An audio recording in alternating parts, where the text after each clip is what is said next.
ये कहानी जो है ना वो कोरिया की लोक गाथा वगैरह जो होती है ना, लोक गाथा समझते हो, जो बहुत पुरानी कहानी होते हैं, जो हमारे बाप दादा के टाइम से चली आ रही होती है, ठीक है, उसी को हम लोग कहते हैं लोक गाथा। ठीक है, कहानी कुछ इस तरह से शुरू होती है कि एक शेर रहता है, ठीक है, वो काफी मतलब भूखा रहता है। तो वो भूख से इतना ज्यादा परेशान हो जाता है वो कि पास के एक गांव आता है। ठीक, गांव में देखता है कि बच्चा रो रहा है। शेर को लगता है कि उसको उसका खाना मिल गया है, लेकिन शेर जैसे ही उसके पे अटैक करने वाला था, वो देखता है कि एक उसकी जो दादी जो थी ना, वो दादी उसके साथ खेल रही है। वो दादी उसको बोलती है कि चुप हो जाओ, नहीं तो क्या होगा, शेर आ जाएगा और शेर तुमको पकड़ लेगा, खा लेगा तुमको। ठीक है, बच्चा फिर भी चुप नहीं होता है, तो दादी उसको एक ऑरेंज कलर का जो होता है ना उसको कुछ देती है।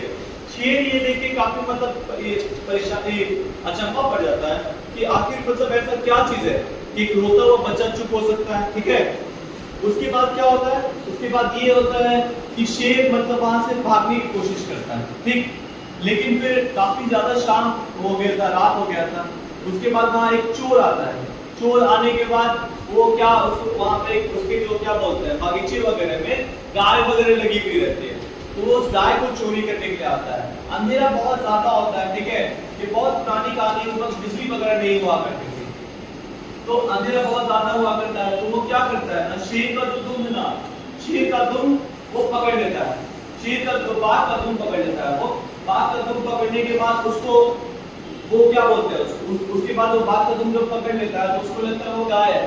ठीक है, और शेर डर जाता है कि उसकी दादी ने उसका क्या बोलते हैं दुम पकड़ लिया है, तो वो उसको बहुत जोर से खींचता है उसको। शेर भी मतलब अब इतना ज्यादा डर गया था ना, वो उसको लगने लगा कि अब तो हम पकड़े चले गए। शेर भी और बाघ भी मतलब बहुत ज्यादा कोशिश करता है भागने का, वो एक दूसरे को खींच रहा होता है। और वो जो चोर जो था ना, वो समझ चुका था कि वो गाय को नहीं पकड़ा, उसने पकड़ा है बाघ को।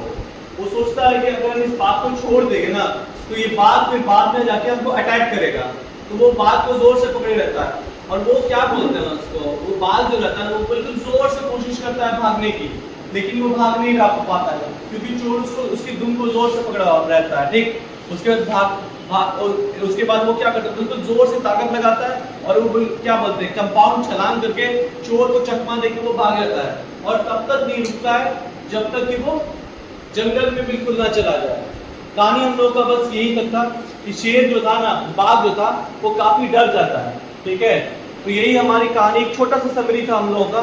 इस कहानी का आप लोगों को एक छोटा सा समरी वगैरह था जो आप लोगों को मेरे साथ समझ में आ गया होगा। समझ में आ गया ना स्टोरी क्या था?